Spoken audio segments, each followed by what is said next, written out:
Can you tell us about the Merkaba? Yeah, the Merkabah is also a brain function. Initially, when I wrote the first two books, The Flower of Life, Volume 1 and 2, I thought that it was the heart that was causing the rotational. There's a counter-rotating field of light, and the part that rotates counterclockwise to us, that is the mind and the brain. But it is also, we didn't know this then, but what's rotating clockwise and moving in the opposite direction is actually the right brain. And it's that emotional body that we just talked about. You have to feel love in order to make this, the Merkaba function. But you don't have to connect into the love that you would feel from your heart. So what the Merkaba is on one level, it's a vehicle. In fact, in Hebrew, that's what it means. Merkaba means chariot or a vehicle that can carry you from one place to another. And it was, we all knew what this was a long time ago. I mean, however, when we lost everything in Atlantis, we lost the ability to even make a Merkaba, and we were stranded, left by ourselves. And we've all been left by ourselves now for the last 13,000 years. But the Merkaba has the potential of taking someone from one-dimensional world into another dimensional world. When we die, that's what we do. We must have our Merkaba to get over into the other levels, or we couldn't do it. But we do it unconsciously now. We don't do it consciously. And that's why we keep it reincarnating, because we die unconsciously and we have to keep doing this. But the Merkaba has many other uses. And these are subtle and takes usually years to really understand. But it is part of the creation process. And so when someone creates anything out of nothing, it eventually moves in a very specific way through the body, and then eventually comes to the pineal gland, the pituitary glands, the third eye opens up. Beams of light come out of the head. A sphere appears around inside the head, which science has been able to photograph and actually see this. And then right out at your fingertips, if you stretch your arms out, is another sphere. And that's where the image comes. And this science was almost lost. It was almost completely gone out of human awareness. And now there are about 40 million people or more that are bringing it back. And so it's here now for sure, forever. So it's the human energy field. It's the physical body, human energy field, but it also connects the left and the right sides of the brain together. It actually works like the corpus callosum that links the two together, and from there are very practical things you can do. For example, I mean, you can program your Merkaba in ways that it will function almost like magic. It looks like magic when you're doing it. You can heal yourself of anything whatsoever on earth. It doesn't matter what it is. You can transform your emotions. You can move in all kinds of ways and do things that are not possible without it. And so it has a kind of a human practical level to it also. It's a living field. It's alive. It's not like a machine or something that is rotating. It's a very complex pattern, but it's a little bit difficult to actually begin to establish it back into the human body again. But, the first two books tell you exactly how to do it. It's not that hard. Can we call it? We what? Can we call it? Can you call it? Yeah, can we set an intention to connect with it and to rediscover it? You can now. It was almost impossible when it first started because it wasn't in human consciousness. It was almost gone. And then slowly people all over the world began to do it and bring it back. And when they did, they would put that memory into the grids that are around the earth that we're all connected to. And now there are people all over the world that are just remembering it and living it. And they've never been to a school. They don't know anything on those kind of levels. They could not probably describe it geometrically, or ratios or speeds or mathematics involved with it. But that doesn't really matter. They can bring it back and make it alive, and there are millions of people doing this now. It's very encouraging. So what is it? Its relationship with the Kundalini? Well, there is a relationship. The Kundalini is an energy that comes from the base of the spine. There is one energy there, and there are 5 channels that run up the spine. If the Kundalini, if this one energy comes up one of those channels, we call that a sexual orgasm. If it comes up another channel, we call that a Kundalini experience, and it has a different purpose. If it's a sexual experience, it is for making babies, and it also is for other things that we don't know right now. We've long forgotten this stuff, but it has to do with the creation process. Sexual energy can create anything, actually, not just a baby, but anything. Mm-hmm. And but if that energy is purposely drawn up another channel, and you have a Kundalini experience, one of the functions is that it drives that person to find God. They just can't help it. After they've had a Kundalini experience, spirituality becomes the most important thing in their life, and they just won't stop, and they will never stop. They just keep going until they have found the source of life, which is within themselves. And there's other ones. There's one associated with the heart, which people are starting to have experiences now, which is quite extraordinary. There's another channel you can move that energy up, but in order to do it, you must be centered in your heart space, in the sacred space of the heart. And if you do, once you get centered in there for a certain length of time, then this amazing experience takes place where it's another, like an orgasm, very much like a Kundalini, only it's about, I don't know, I'm guessing it's 100 times more stronger, and it lasts a very long time. It lasts about 20 minutes. But a white energy field that surrounds you, and it's hard to believe until you actually have the experience of it. And what it does, though, is there are external fields that the heart creates around the human body. They're called toroidal fields, and there's 2 of them.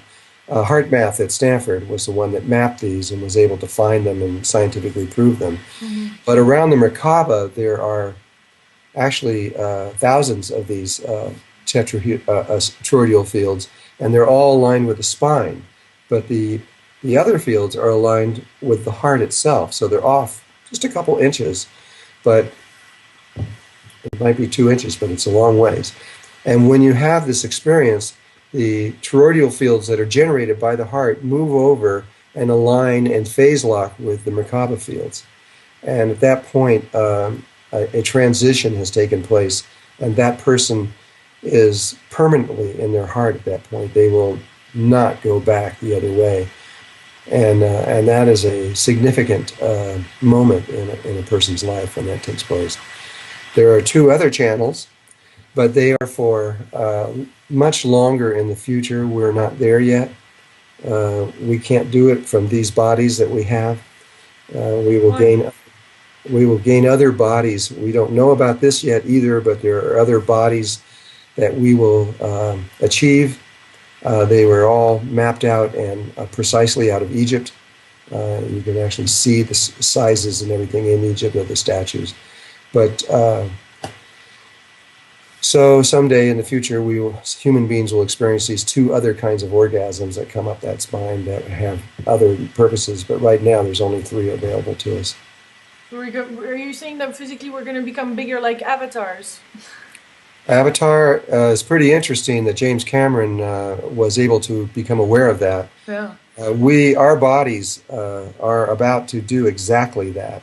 The height is that what we know is that on other planets everywhere, all over, as well as this planet here, that when you reach this next level of consciousness, your body grows to females grow to about 10 to 12 feet high, and males are about 14 to 16 feet high. And we get this huge head and very massive brain compared to what we are now. And it is one of the 5 levels of consciousness that are possible with humans. And that's exactly what we are in the process of doing. We won't see that here because we won't be on this level.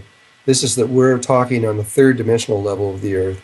That all takes place in the fourth dimensional level of the earth, and uh, uh, but that is exactly what the Mayans are predicting, and the Hopi and everything right now is that there's going to be this pole shift, physical pole shift that'll take place, a magnetic pole shift also that'll precede it, and during that or shortly after it, we will transform. And in that transformation, we go fourth dimensional, to fourth dimensional Earth, at which our bodies begin to change. We can predict it mathematically exactly. It's amazing at this point. But So how he figured that out, I don't know, but it was pretty good. it's probably in tune. Yeah, it probably is.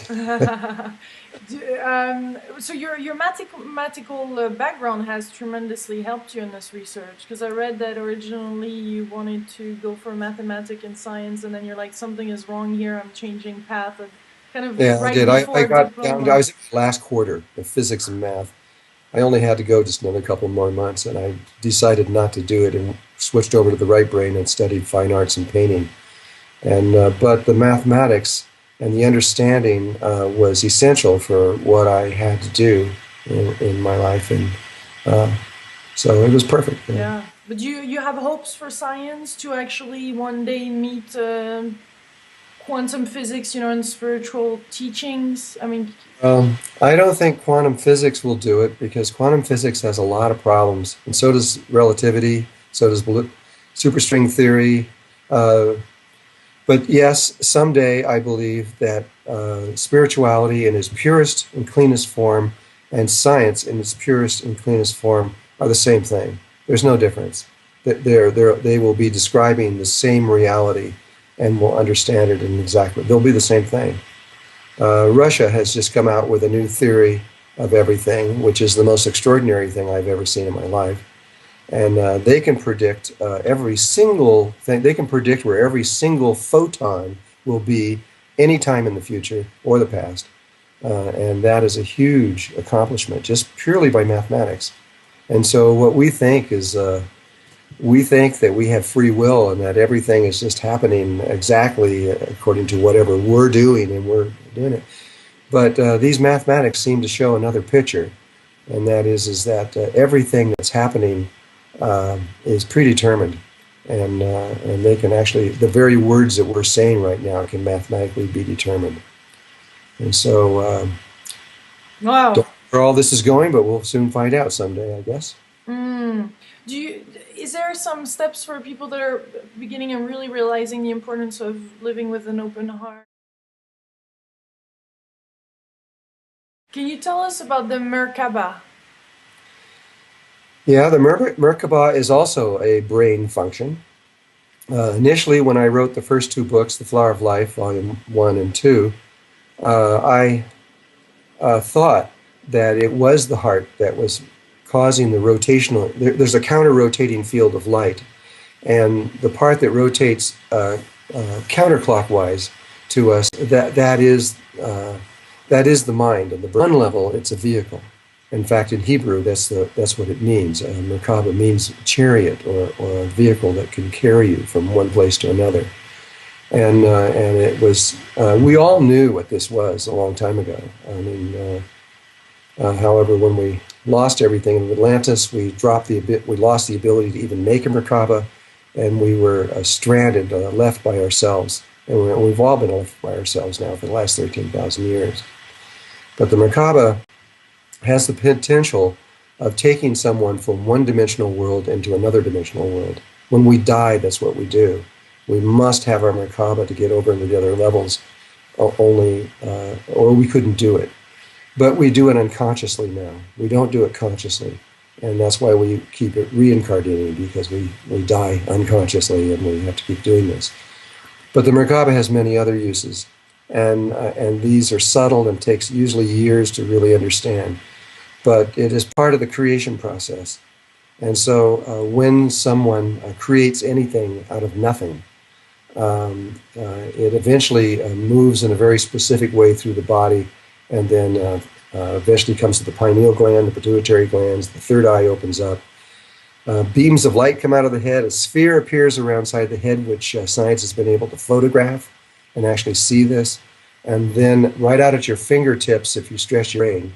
But it is also, we didn't know this then, but what's rotating clockwise and moving in the opposite direction is actually the right brain. And it's that emotional body that we just talked about. You have to feel love in order to make this, the Merkaba function.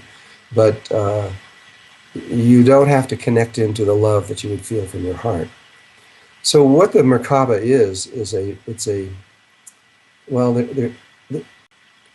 on one